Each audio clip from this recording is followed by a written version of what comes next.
யார பார்த்து? சிவபெருமான பார்த்து. உனக்கும் போக்கிடம் கிடையாது, எனக்கும் போக்கிடம் கிடையாது, இங்கதானே இருக்க போறோம், சாப்பிட்டுக்கிட்டு சொல்லுப்பா. இல்லையா, நான் சொல்லியே ஆகணும். அந்த ஏழை சிரித்து கொண்டே சொன்னார், என்ன பெருசா சொல்லிட போற, நீ யார், அவ்வளவுதானே, நான் சொல்லவா, நீ பரம்பொருள், இங்கு கோயில் கொண்டிருக்கக்கூடிய காசி விஸ்வநாதன், நீ சரிதானப்பான்னா. இறைவன் ஆடி போயிட்டான்.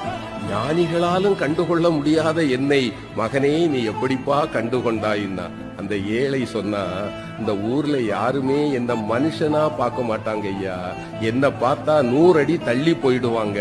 ஆனால் என்னைக்கு சமமாக அமர்ந்து அழுகி போன என் கையில் இருக்கிற உணவை கூட உண்பதற்கு ஒருவன் கையேந்துவான் என்றால் என் கருணை கடலே, உன்னை தவிர வேறு யாரால் ஐயா இது முடியும்? நீ என் முன்னே வந்து அமர்ந்த போதே நான் கண்டுகொண்டேன் நீ யார் என்று.